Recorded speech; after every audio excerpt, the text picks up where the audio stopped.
Well, thanks for your patience, ladies and gentlemen. I appreciate that very much. And welcome to the CDI Interactive presentation on tablets in education. My name is Glenn Collins, and I am the Mobile Computing Product Manager here at CDI, and I'll be the host for today's interactive presentation. We truly appreciate you taking the time out of your busy schedule and joining us today, and we're going to do our best to make sure the session is both interesting and informative. We'd like to make the session as interactive as possible. There are quite a few of you on the line, and we would appreciate your input throughout the process.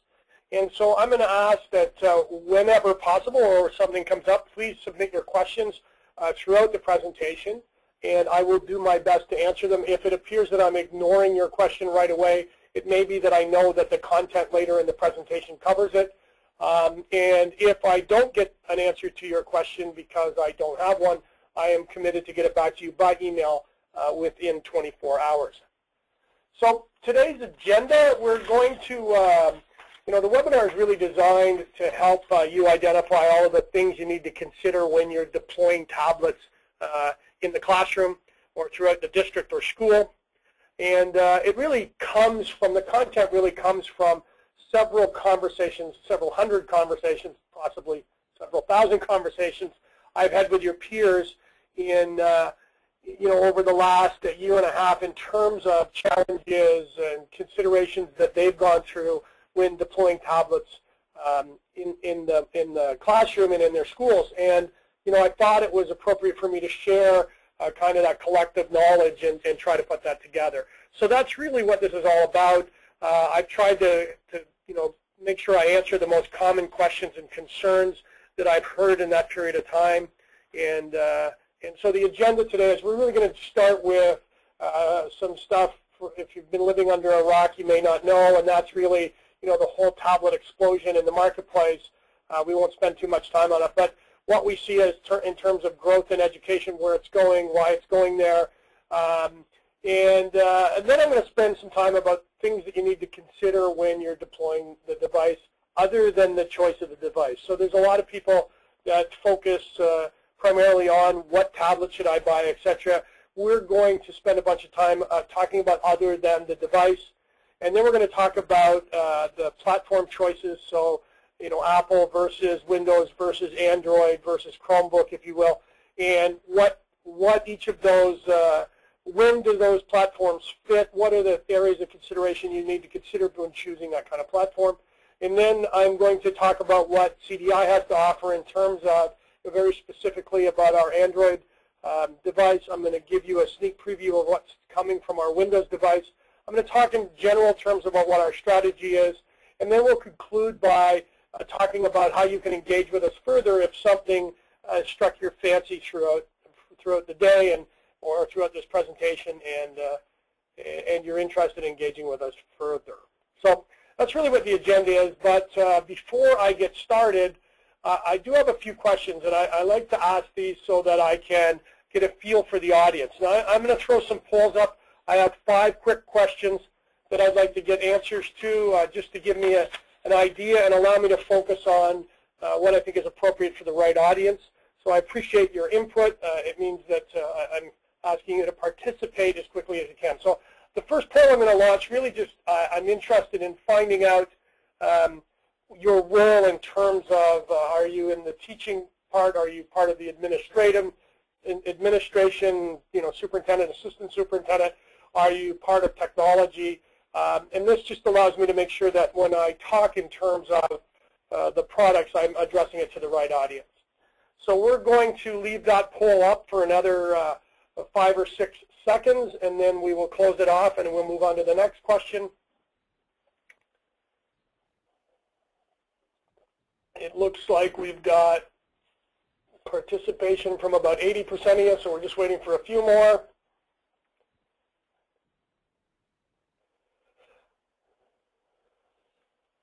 Okay, great. So I'm going to move on to the next poll question. Thanks for your response to that one. And it really is, please indicate what depicts your current tablet situation. So I'm kind of getting a feel for where you are today. So if you have no tablets deployed, if you have deployed for specific classrooms, maybe special ed or a specific classroom or lab science, etc. If you are trying to do some specific one-to-one grades, or if you are deploying one-to-one and you're just partway through that process of doing everyone. So if you could give me those numbers, that would be great. Again, it just allows me to talk to the material in a way that may strike your fancy.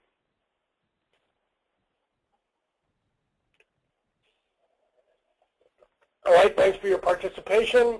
I'm going to wait 5 more seconds and we'll close that off.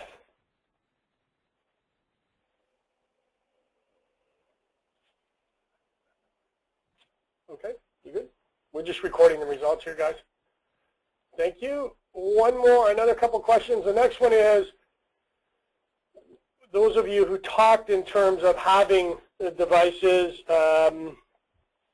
maybe you could tell me what you have. So the first one, obviously, iPads is a big, because they've been around longest, is a big device. So if you have iPads and you anticipate continuing down that path, that'd be great. If you have iPads but you're looking for alternatives, we'd like to know. And this, again, just to help me with the presentation later.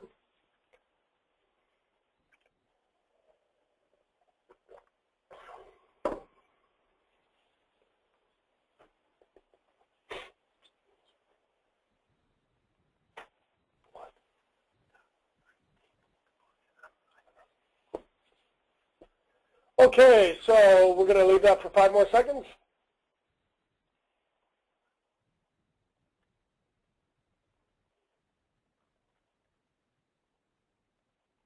There you go.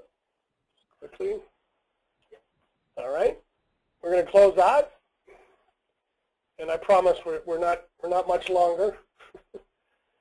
And this just really tell me a little bit about your intent over the next 12 months. Again, this will just help me make sure that I'm doing the right thing. So if you have no plans to deploy tablets in the next 12 months, you're early in the planning process, et cetera, et cetera. We've got quite a few people talking in terms of, I'm seeing results that a lot of you guys are doing one-to-one, which is great. We'll be able to talk to that. And but the majority appear to be looking at deploying tablets for specific groups. So we'll talk to that as well. So we got about 80% of you answering. We're going to wait 5 more seconds. Can you record that number too, Jeff, so we know how many people answer? All right, and we're going to close that off. All right. And I promise you this is the last question, and then I get to talk. And that is, one of the things that CDI is considering one of the things we're doing is bundling software with our tablet in terms of making it education specific. And we just want to make sure that we're hitting the right notes. So if you could tell us in terms of what applications that you would like to see as part of a bundle, for example, whether, if it's assuming it's the right approach, maybe you can let us know. And you can pick multiples of these. So if you want them all, please pick them all. That just will indicate that we're going down the right path. So about half of you have got the vote in, so another 10 seconds and we'll move on.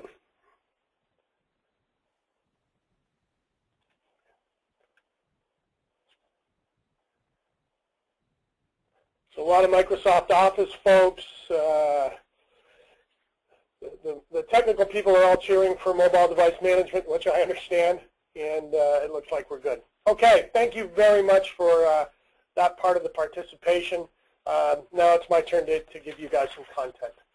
So we're going to talk in terms of the tablet explosion just in general, and IDC is predicting that this year that tablets will actually outsell notebooks, and this is in the general consumer space as well as the education space. The surprising thing, I guess, for me is that they also said that in 2015, if you combine notebook, and PC sales, the tablets will outsell them all.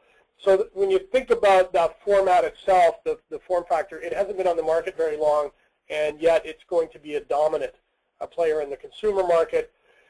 In the education space, and this again, unless you're living under a rock, won't come as a surprise, 2012 over 2011, sales more than doubled.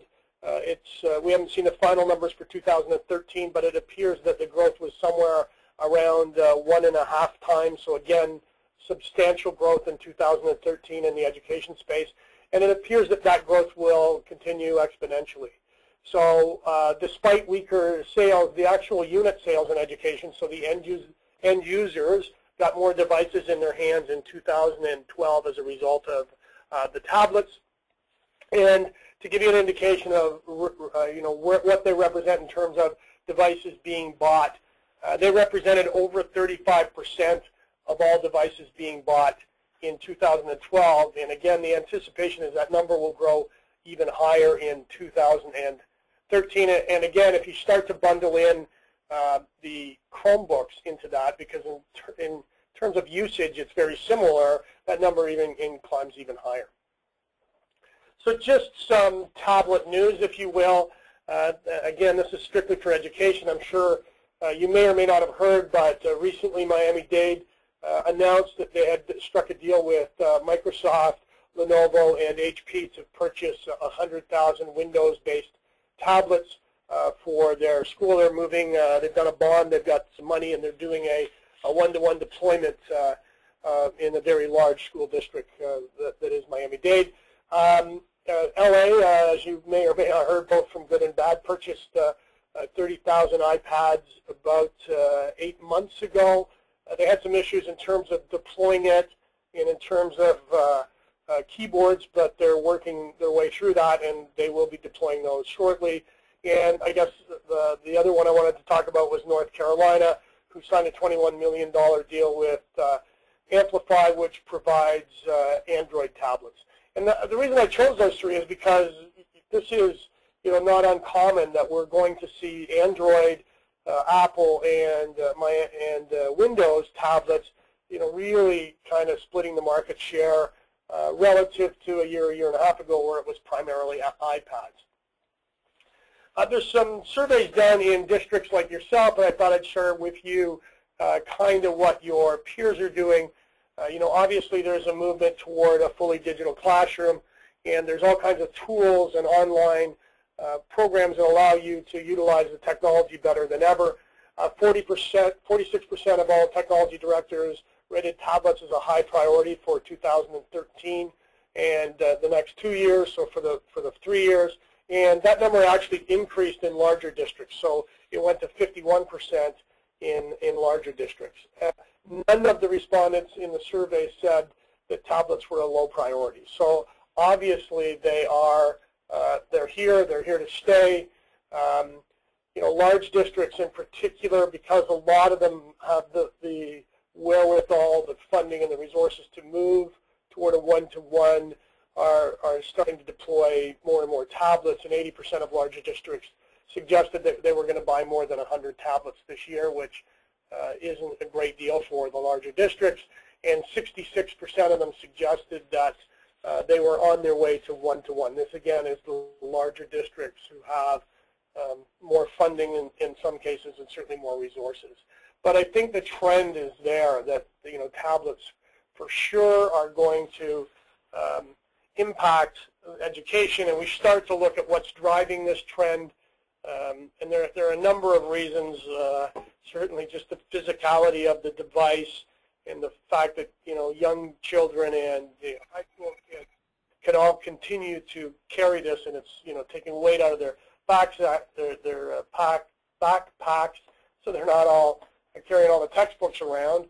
But certainly the move to digital textbooks is a big move this way. We saw e-readers come on board a few years ago, and really what's happened is tablet gives you a lot more flexibility, so the e-reader option has kind of faded, and tablets have taken over that space because it does a lot of other functions other than textbooks. But there are a lot of digital publications available. A lot of them are free, and we'd be happy to share with you even some websites to go to get some of this information. But there's a lot of free education software, as those of you who have deployed iPads know, and certainly anybody who's deployed some Android devices, and you go to the Google Education Apps portal, there's tons there. Likewise with Microsoft, they've just done much better job of not telling anyone, but they certainly have a lot of free education software too. And I guess the move to the cloud-based curriculum is driving this as well. It's an interesting conversation we have with people where for the first time when we talk about a device, they start talking about providing curriculum and content on the device. When we sold, we've been doing this for 30 years, when we've sold desktops or notebooks, nobody came to us and said, with this notebook I need somebody to be able to access curriculum. I need to have textbooks loaded on it. I need to have all this stuff preloaded. And with tablets, I assume because most people at least are looking down the funnel long enough to say that it's that people will move to one-to-one, that they're asking us to load a lot more on the device than any other devices in the past. Other things that are happening is affordability of the device itself. The prices come down. And what we've seen over the last few years is the battery life change and the improved screen. So all of these things are making the device a much better end-user device so that the students can do more and more with it. And obviously, they're extremely easy to carry, so you've got all kinds of kids that can carry it that couldn't have carried it in the past. So really what we're looking at is it really is only a matter of time, and the good majority of you suggested you were already deploying tablets in your market, and many of you obviously had deployed iPads, and primarily I think because it's been around so long. We had about 70% of you said that you had deployed iPads in the past couple of years. And so I guess the real decision at this point for anybody that's looking at deploying more tablets is A, how do I get more out of them in the classroom? And B, if I continue, what devices should I be buying? And really it's not about the device as much as it is, as you know, about the platform and the things you can do with the platform. So the question is, which platform is right for you?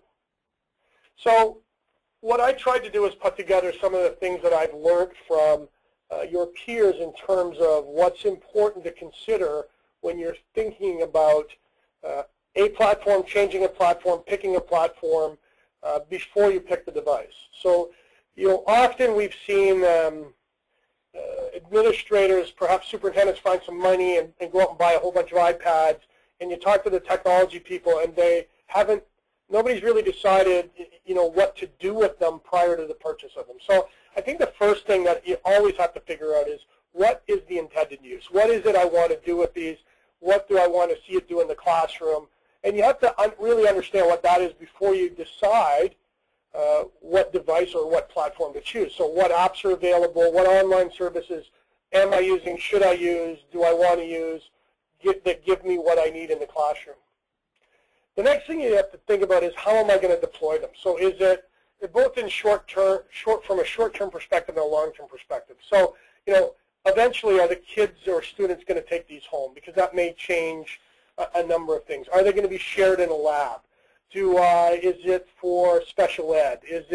So how am I going to deploy these? Is it for a specific group of students? Is it one-to-one? And basically, the tipping point is really, is this a one-to-one device? Is it going to be assigned to a single student, or am I going to share it? Are they going to take it home, or is it always going to stay in the school? Those are kind of the criteria that will help you decide what platform to choose.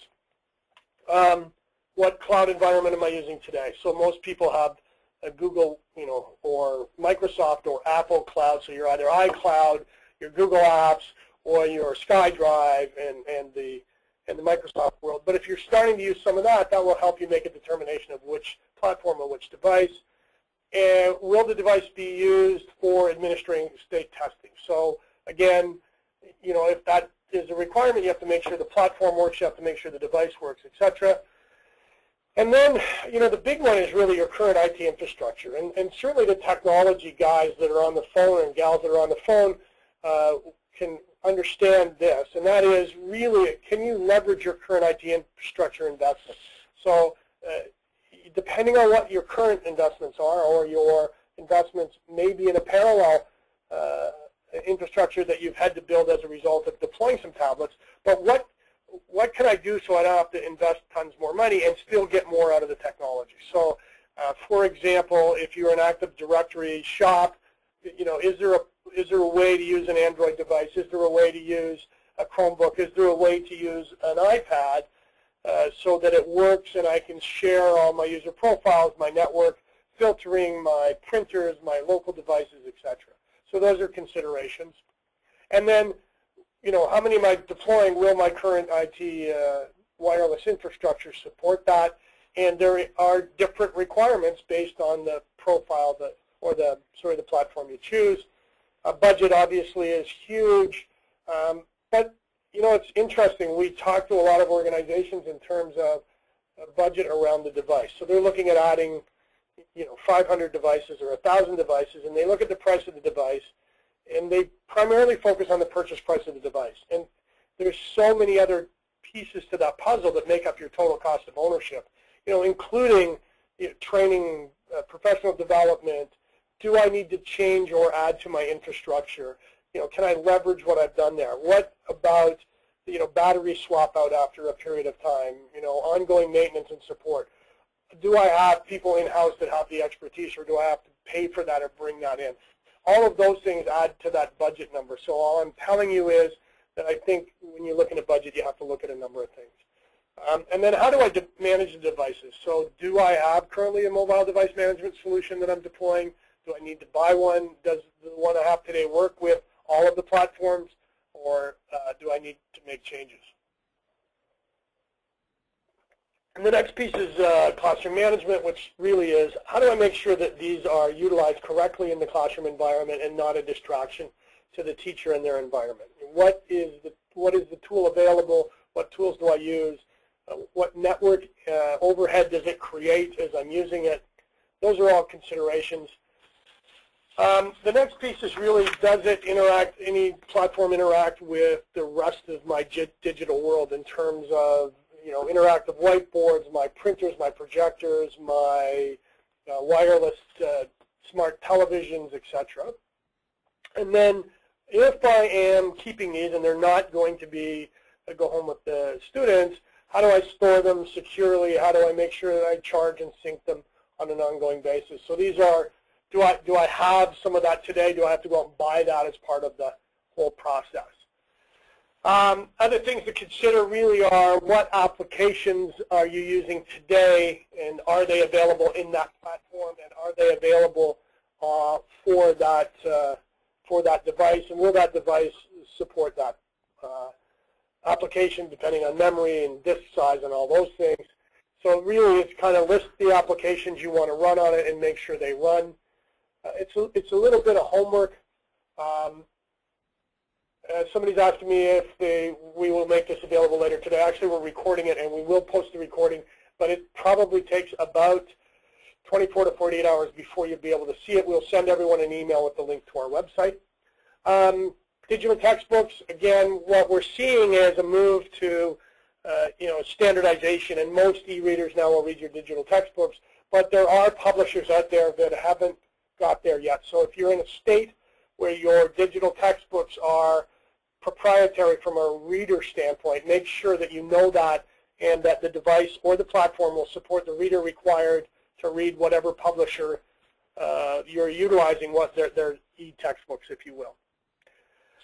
In curriculum software, it's gung-ho. We're seeing lots and lots of people in this area. When I go to the education shows, which I do a lot, I see more and more booths for curriculum and content than I certainly do for hardware or tablet providers. So it is a going concern, and whatever you choose, you need to make sure that, obviously, if you have curriculum software available, that it runs in that environment.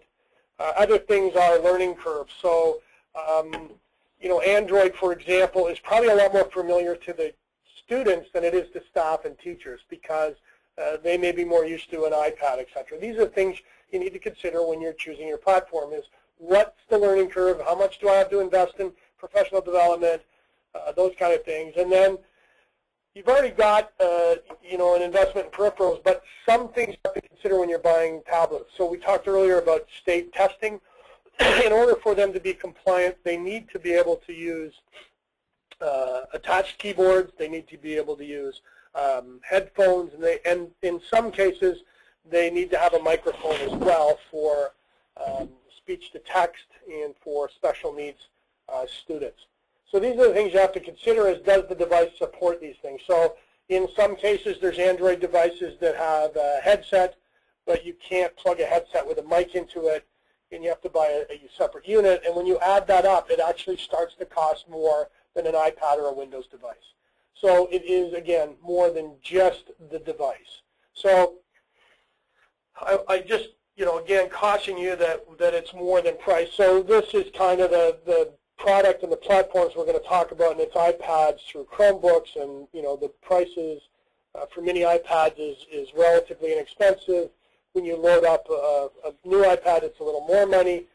Windows devices are coming down substantially in price, and you can buy some RT product in the $350 range, and they go up to $1,100 and $1,200 depending on what's on them. Android devices are anywhere from $99 to $600, and Chromebooks, are from a couple $100 to $450 depending on what how you configure them. But it's more than just the device. So here are the things that we see. We are we work carefully or closely with Microsoft, with Intel, and with manufacturers because we are designing and producing our own devices. But what we see in the marketplace often is consumer devices. So 90% of the products that people are likely to put in front of you are consumer devices, which, by the way, the iPad is. So what does that mean? That means that, A, it's probably not made out of the box for the rigors of the classroom. That in all likelihood, if you left it the way it came right out of the box, it would likely get damaged. So I know that those folks who have deployed iPads have gone out and bought protective cases for them because they would last 10 minutes in the classroom otherwise. So, and that's not much different than, the Microsoft Surface device or the Samsung Galaxy, etc.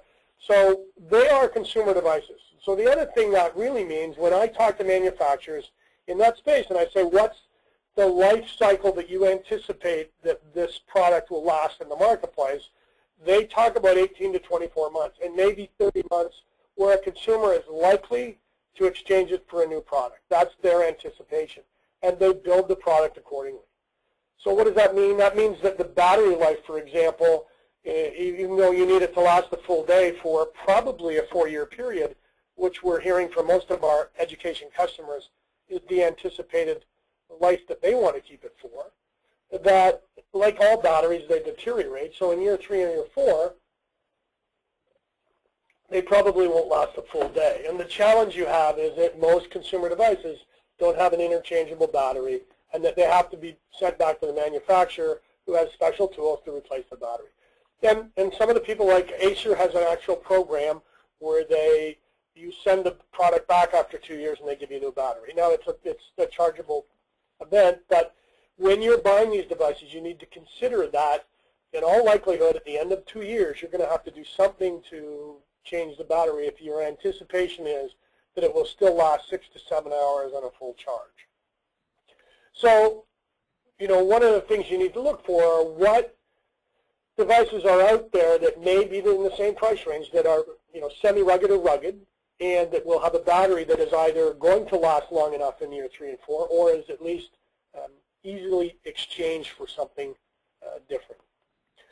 The other thing you have to do is make sure that your device has the appropriate I/O ports on it. So many of the devices now have mini or micro HDMI and USB, etc. And it doesn't mean it doesn't work. It just means it's one more device the kids can lose when they need something to connect to something that's not normal. So just consideration, what we look for and what we build into certainly our Windows platform is a full USB size port. We think that that's important, and an HDMI port that's easily usable with most devices out there.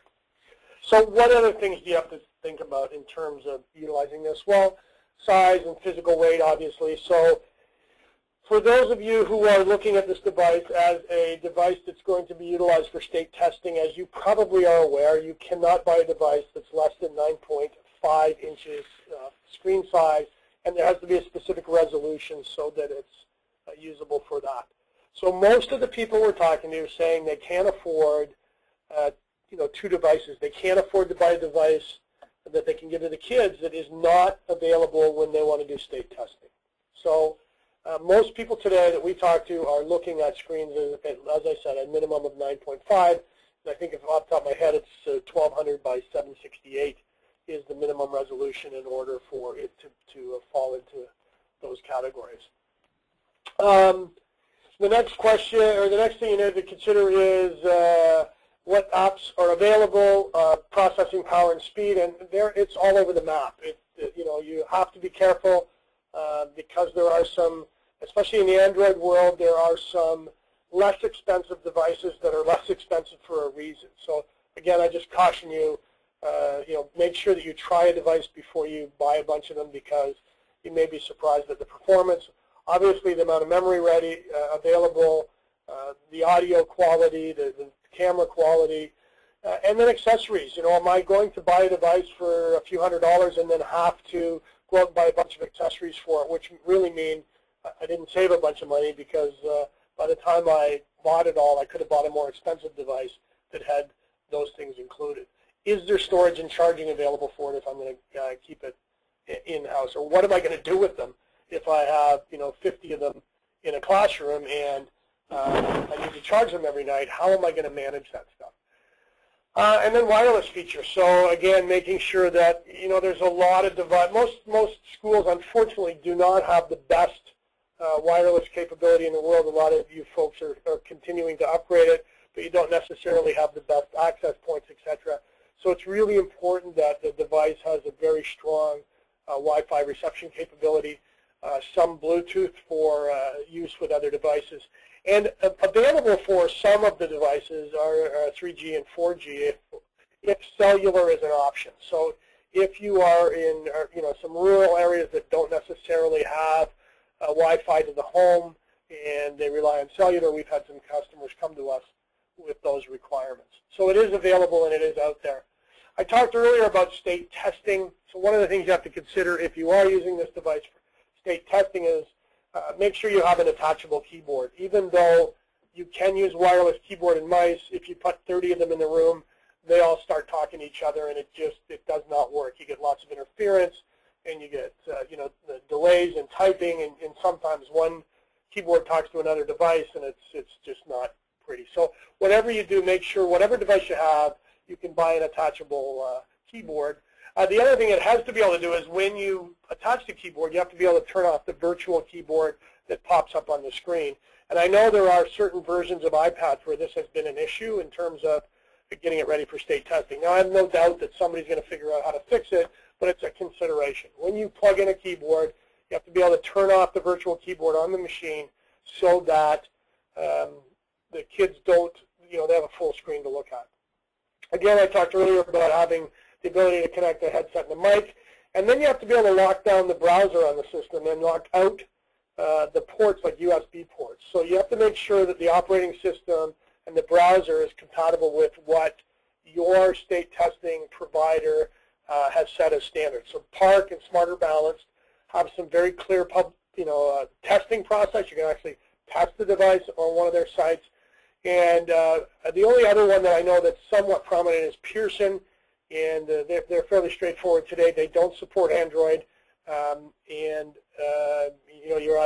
you're either using a Windows device, which allows you to do all of the stuff relatively easy in terms of lockdown, or an Apple device that is applicable.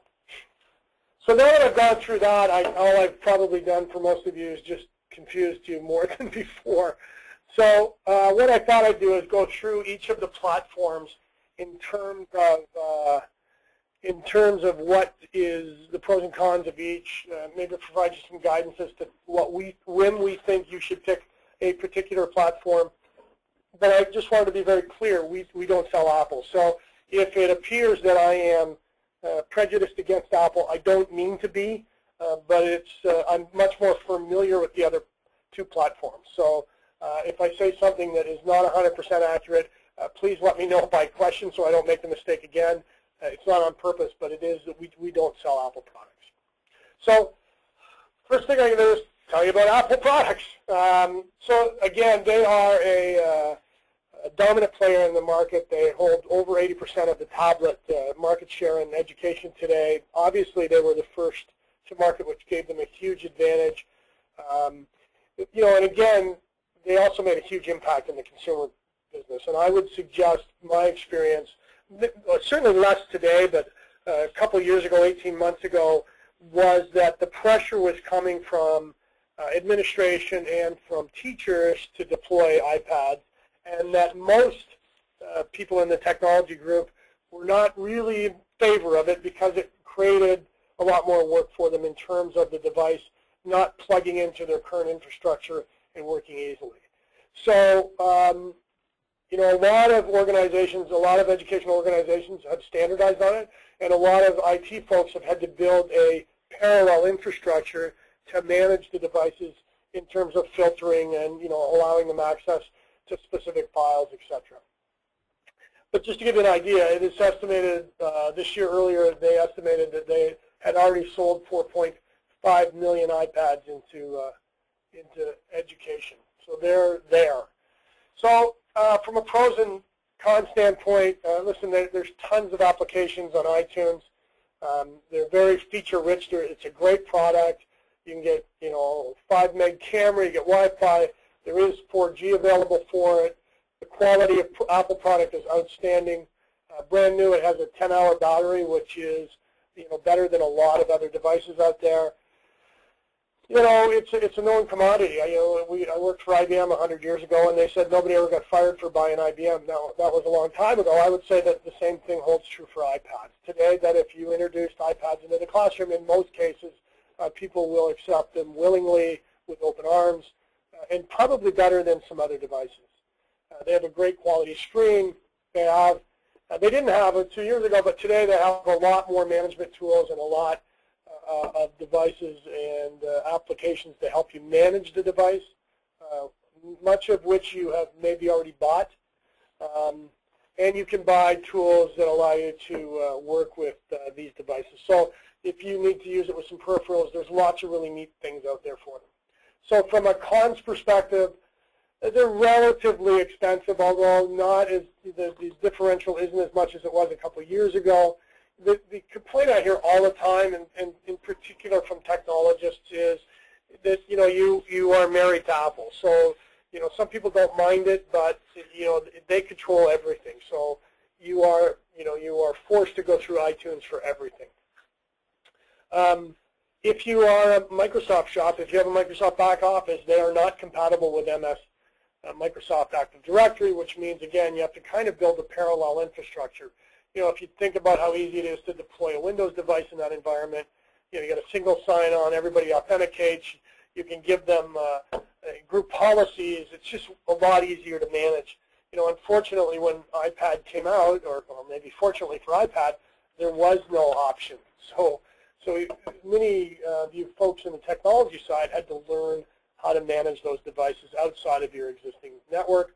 No flash support. It's not compatible with a lot of current IT infrastructures.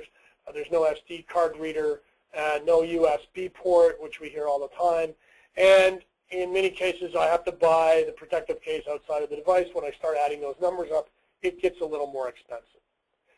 So when is iPad the right choice? Well, and again, I saw that from a number of you who said, you are, I think 28% said you're with iPads and you intend to continue down that path. Well, if you're heavily invested in iPads and you've heavily invested in that infrastructure, then a change probably doesn't make sense. There's costs associated with every time you make a change. There's nothing wrong with the product. Certainly, if you were starting out today, I might have a different conversation with you in terms of what's easier to deploy. But if you're using the Apple ecosystem today with iCloud, Apple TV, iTunes, etc., it doesn't make a lot of sense to make that change, especially if you have the budget to continue to buy the number that you're hoping to buy. It can be, if you were starting out today and you were a Microsoft shop, your back office, your infrastructure was all Microsoft Server, etc., then it's a fairly expensive way to go, and I'm not sure I would make that recommendation. But there are some specific apps that are only available on iPads. And if those are apps that you're running, then obviously this is the way to go. So the next platform I want to talk about is Android. So interestingly enough, in 2013, Android market share will actually pass, and this is worldwide, devices will actually pass out of Apple for the first time. So they will actually almost be more than all of the other options combined. And that comes because they have a fairly inexpensive platform, and a lot of consumers have gone out and bought the less expensive Android tablets. And as a result, because it starts to creep, just like the iPad, into the consumer world, it starts to creep into the classroom. So we've seen quite a growth in Android tablets in the education space. Google has full intention of being a major player and taking on Microsoft and Apple in the education space. And for those of you who have used it, they have an excellent portal, which is Google Play for Education, and it's designed specifically to help you manage the device, to download applications in ways that make sense from a licensing perspective, etc. So if you are thinking of looking at Android, I strongly suggest you go look at Google Play for Education to get a feel for, and they've got some videos on there. They've got all kinds of things that will talk in terms of what they can offer you if you decide to go Android. And it's a very cost-effective deployment. As I said, you can buy these devices for less than $100. Probably something that you want to deploy in the classroom will cost you in the $300 range. So we are starting to see educators move much more to this. We are seeing manufacturers like Samsung. We're seeing devices like LearnPad and Amplify that are designed specifically for education, utilizing the Android platform move forward. As I said, Google expects to be a dominant player in the education marketplace. They're putting all kinds of resources and effort behind it. So there's a snapshot of the Google for Education deployment, and as I said, there's lots of really good videos on this site. I didn't put the URL up. I probably should have, but basically if you Google Google for Education, you'll come to this information. And the challenge is, and we've been selling Android devices, custom-made Android devices, for almost 2 years. And the challenge we have is, again, like Apple, it isn't really compatible with the Microsoft back office. Again, you almost have to run a parallel system. Oh, we got a misspelling. Thank you. It really isn't compatible with that environment. So again, much like Apple, you have to consider the costs of moving into the Android. We find, this is as a person who sells it and makes a living at selling it, it is a bit of the Wild West. So Android continues to release, Google continues to release new OS versions, and they have no commitment to backwards compatibility. So if you buy a device today, it doesn't matter whose device it is, and Google comes out with a new version of ice cream or a jelly bean or Kit Kat or whatever's next, there's no way to know for sure that your device, it's not backwards compatible. Now, it's amazing that they get away with that, because if you thought about a new version of iOS coming out or a new version of Windows coming out that didn't go back a few generations in technology, there'd be riots on the streets. But somehow, I guess because it's free and because it's the new frontier, they seem to get away with it. And by far and away, there are the cheapest devices out there for Android, the Android environment. So pros and cons, lots of great applications, lots of free applications. Again, if you go to their education site, there's tons of great applications, and that site alone will give you, there's forums, there's all kinds of people that have deployed it who will tell you, what devices or applications work best for them in a given environment.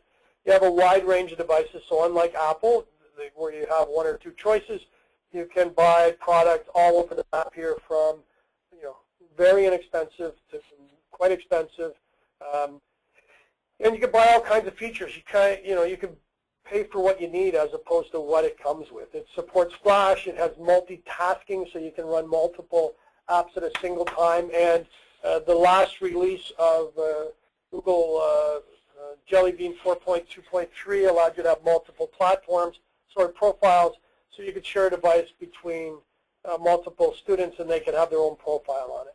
It supports USB and it supports an SD card for storage, and the OS is free. Cons, the standards in that world are a little less defined. So it is not, as I said, I think the best way to depict it is it's a little immature and it's still a bit of the Wild West. And if you can live with that, that's great. I mean, we've sold a lot of these devices and we have a lot of happy customers. It's not an iPad, and I just throw that up there because for the teachers that are on the phone, that's where we primarily hear that. The user interface is less intuitive than an iPad. We often find when we send demos out that we have to spend some time with a teacher or with an individual that's demoing it to walk through the basic, navigation, which you don't have to do with an iPad or even a Windows device because we're all familiar with Windows. Management tools, there are some out there. They're not as prevalent as they are with iPads or Windows, but they're becoming more mature. Everything I've read tells me the quality of the applications you have to be somewhat careful of. They don't have the same rigors as a Microsoft certification or an iTunes certification. Quality of the vendors, you literally can buy this stuff. It's all over the map. You can buy some really good quality. You can buy stuff that says it's the same that's really bad quality. So you have to be careful who you're buying with. We talked earlier about its incompatibility with your current infrastructure. There's likely a learning curve, and it's less closed than Apple, so it is a bit of the Wild West. It is a little open, but at the end of the day, it is controlled by Google. So they do have, again, you're trading Apple for Google. So I'm not sure whether that's good, bad, or indifferent.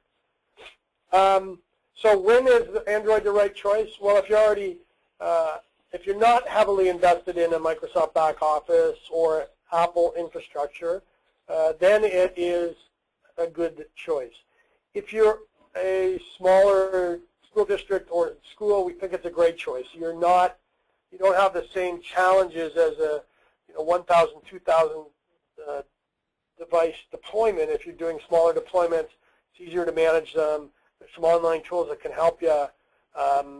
So we just kind of see it, at the moment at least, falling into that category. If you're willing to accept the learning curve or you already have some in-house expertise, that's fine. If you're heavily invested in the Google ecosystem, so if you're already using Gmail, Google Docs, Google Apps, etc., then it isn't a bad thing to do. We've got a question that says many websites that our teachers currently use require Shockwave and Android does not support Shockwave. Is that something that will be adjusted in future tablets? Again, it is there might be a workaround. So I will check with my technical people and see if we found some workarounds for that, and I will publish that to everybody. It's a question about Android and Shockwave working together. So I can't really answer in terms of is it something that future devices will do, because it really depends on the OS. And but let me see what I can find out for you, and we'll certainly send something out to everybody. And again, so I talked about backwards compatibility. So we get people asking us, days after we deploy a new device with the latest OS, and then Google comes out 3 days later with an announcement, can I run 4.3 on this? And the answer is maybe, but there's a big cost associated with recertifying the device with Google, and typically, unless there's leaps and bounds in features, it doesn't matter. So we usually try to find out what features you're looking for and see if we can give you those as a workaround. So I'm just going to touch on Chromebooks because they seem to be falling. I know they're a little different, but they seem to fall in the same categories. When I talk to people, it's a choice that they're making in terms of the same way they view tablets. So I throw this in here, and I did notice that when we asked about it, what you were thinking of deploying, we had a number of you talk in terms of doing Chromebooks. I think it was about 12%. So a Chromebook is basically a dumb terminal that we used to refer to them years ago. It's an inexpensive, internet-dependent device that allows you to really just, there's no OS on it, so it boots up really quick. So that's one of the features that that educators really like, because I waste no time in the classroom turning the computer on and having the kids log on. I don't have to wait for the device to warm up and load an operating system. It just basically is almost instant on. It's 7 or 8 seconds. It is powered by the Google Chrome operating system, which is just a beefed up version of their browser. There's no native apps that run on it. It really just runs that browser, and then everything else is run in the cloud. So you have to be connected for the device to work. And of course, that means that if you don't have internet access, the device is basically a boat anchor. So the good news is, because everything is cloud-based, that if something goes wrong with the device, I still have all my documents, etc.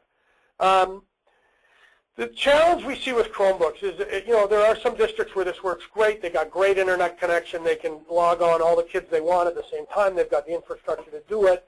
The majority of the kids, if they wanted to take the device home, have high-speed internet at home, etc. But the challenge really is any cloud-based device, unless you have 24/7 worldwide internet connection and you're utilizing it for those things, it almost becomes a secondary device. Steve, you asked a question about the point of discussing challenges of printing or connecting to a projector. It all revolves around the app. Yeah, it does. It depends on the platform. So, Steve, maybe you could tell me what platform you're talking about, and I'll try to address that. So, again, if a student wanted to take it home and they lacked internet connection, it's not much good to them because it must be connected. So, pros and cons, quite a few apps. Again, Google for Education portal will let you do that. You can buy a variety of devices from a variety of different manufacturers. So again, not like an iPad where there's only one choice. Least expensive platform. We've seen the generic ones around $210 to $450. But if you're going to, then there's a $30, even though there's no OS, Google actually has a management license that you have to tack on to this. Okay, Steve, I'll get to you in a sec. That you have to, it's a $30 add-on. So just keep that in mind when you're looking at the price. You have to acquire a management tool. It's a great management tool. It allows you to do some great things, but it is part of the cost of running these. It supports Flash. It does multitasking. So it's just like running a browser where you can have multiple tabs open. It supports USB. It supports SD cards and some depending on the device, and has HDMI support, again, depending on which device you buy. It's really quick to load up. There's no OS. It has a bigger screen than the tablets. Typically, they're 11 or 12 inches in size, so it's a little bigger, which means it's a little heavier and it's a little less mobile, but we haven't seen that much as a complaint. What I have heard about the product, so again, I talked about the $30 device, and the other, I guess, upside to this is they're really easy to deploy. You basically need an internet connection. You plug it in. Away you go. You set the individual up in the cloud. So you can do all your administration from your desk. You can turn on the machine and off you go. What we have heard is that, and again, so from an Android device, it's still a maturing market, so it's a bit of the Wild West. Again, not the iPad. Must be online. Not as many apps as some of the other devices. And the quality of the product can be questionable. And this is what we've heard from a lot of people, was that they went out and bought it, they got it in, and it just didn't look like it was going to stand up. So, the old expression, you get what you pay for, it is a reality. Now, we sell these, and again, depending on the device. So I did have Chad say that you can work offline with them. There is a way to do it. And Chad, I'll share that URL with the group. I guess, but it depends on the device you have. So again, I'll share that information with you. The device really is made, I think, primarily to work with a connection. So again, there's a bit of a learning curve, but now you are, run just like before with Apple. Now you're run completely by Google. So again, that may be good, it may be bad, but it's a reality. And So when should you choose it? Listen, I think that if you are heavily invested in a Google ecosystem where you're using everything's online anyways, then it is a fairly inexpensive route to go. We hear that the quality of the device is I guess it's which one you choose, but I heard that often from customers that they don't expect that if the kid's banging around it'll last too long. So just be aware of that if the kids are expected to take it home. And then of course if you're looking to run some non-Google apps in terms of something that has to run native on the machine. So if you're looking at running Microsoft Office, can you use that today on the device? Doesn't mean it's not coming, because talking to Microsoft, you never know what they're doing. But today, you don't have that. You have to use their version of Office, if you will. There's nothing wrong with that if that's what you're using today. And I guess the next question is, and I guess this goes for any of them, but can your infrastructure support it? And then the last platform I want to talk about is the Windows 8 tablets.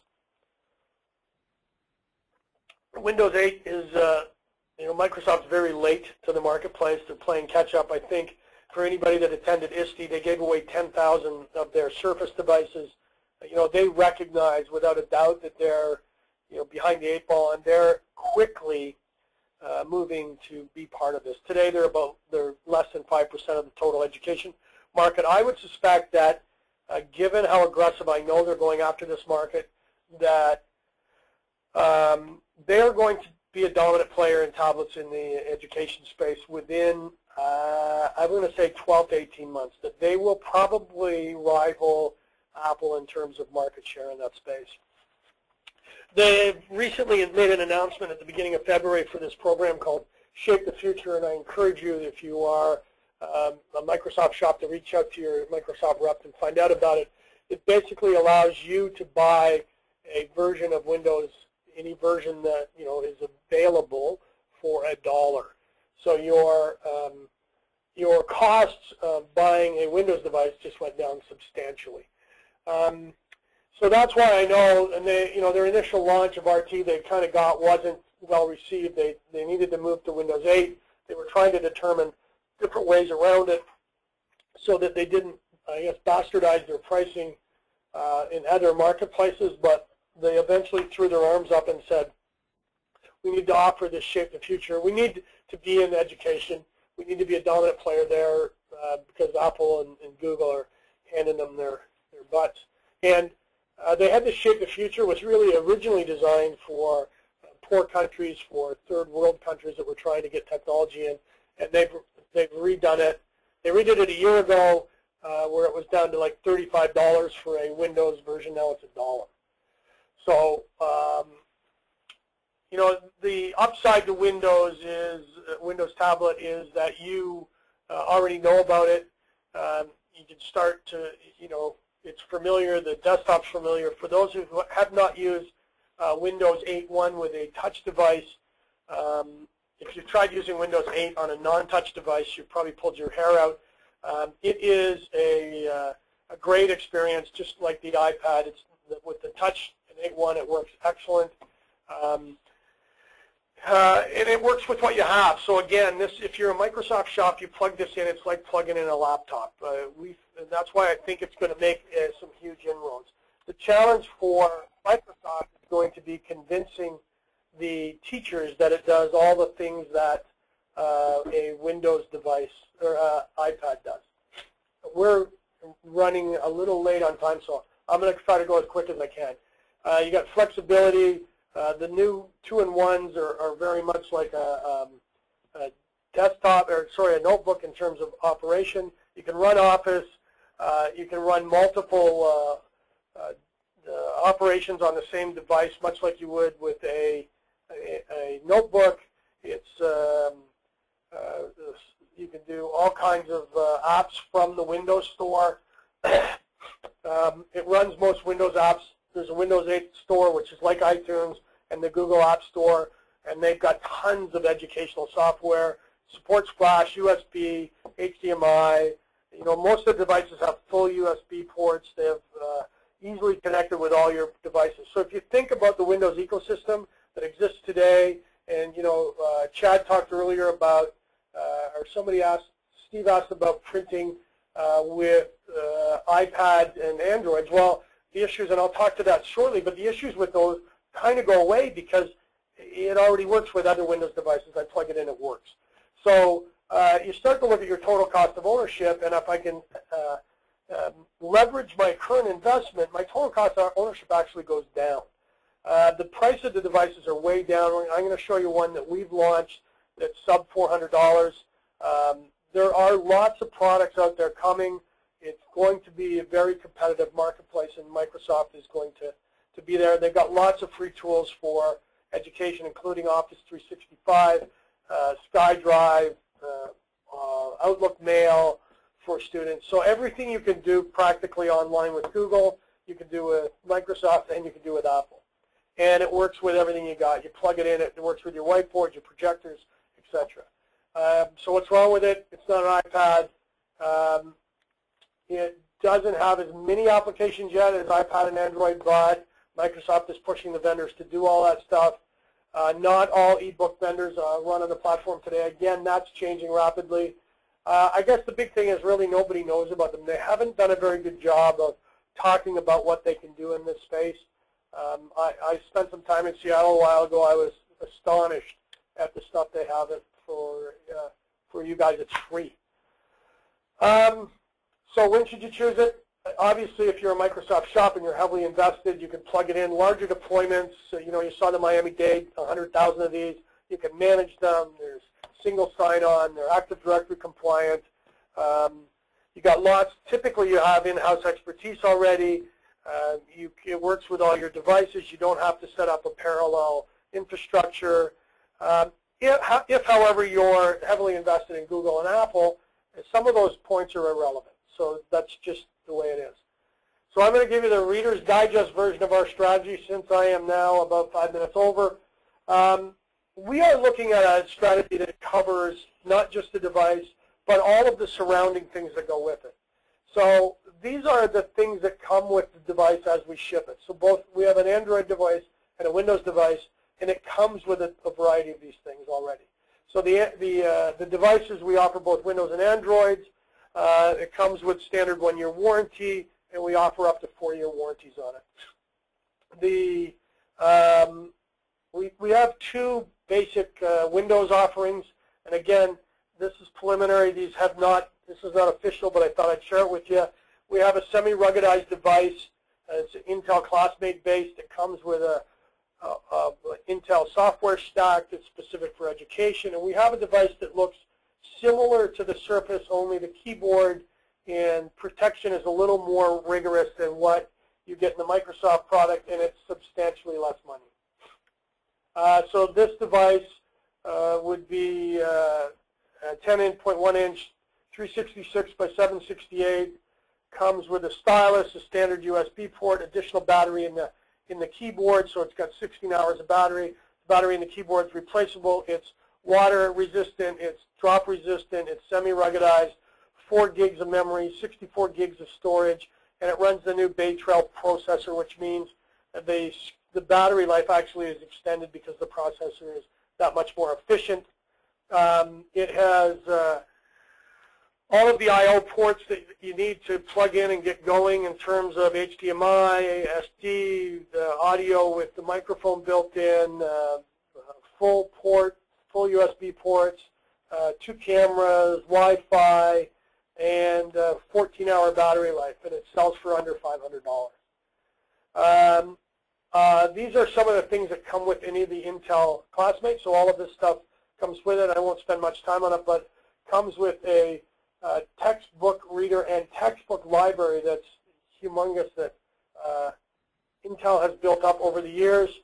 It comes with their camera product. It comes with a note-taking ability. It comes with a variety of scientific product and applications. One that allows you to turn the camera into a microscope. It actually comes with a device that clips on it and turns the camera into a microscope for the kids.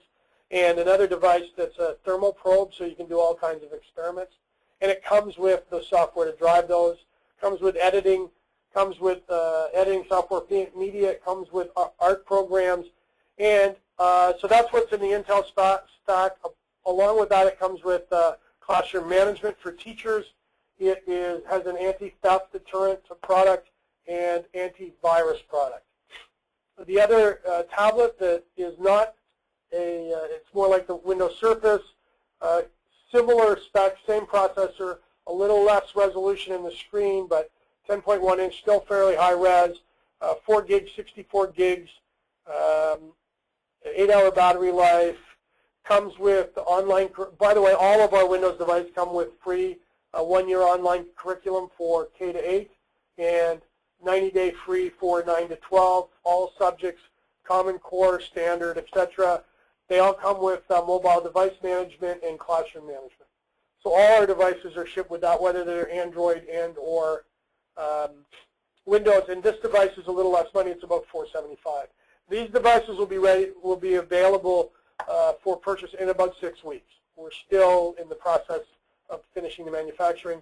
And Microsoft offers a variety of free software and applications that come with. And yes, it does run Windows. Somebody asked, does it run Windows Pro? And it does. As a matter of fact, with Shape the Future, you likely won't buy anything but Windows Pro going forward. Our Android device has been on the market for about a year. I won't spend too much time. It runs 4.2. It's a dual-core 1.5 gigahertz, 9.7 inch screen with a high resolution. Comes with a variety of accessories, everything you need to kind of make it work. And this is some of the software we bundle. We bundle the Android version of Office, if you will, Kingsoft Office, Task Manager, mobile device, classroom management, curriculum, both for K to 8 and 9 to 12. I know I'm going really fast, so please feel free to send me questions after this. And it works with the Google Play Store right away, and it supports Flash as well. This just talks a little more about its ability to have extra storage, HDMI, USB, etc. And so the other pieces are we do have storage, we do have all the digital classroom pieces, and we're developing professional development. So to me, these are all the pieces that make up a real solution. So again, how do I store and sync? And by the way, we have these devices for iPad, Android, and Windows. Professional development, I'd be happy to talk to you in terms of this, but most of the large deployments we've talked about, this is a criteria, and so we're developing a variety of tools to help you deploy them more effectively. And then from a digital classroom perspective, listen, we all know that this is, you know, we're doing flipped classroom teaching, we're moving to paperless, there's digital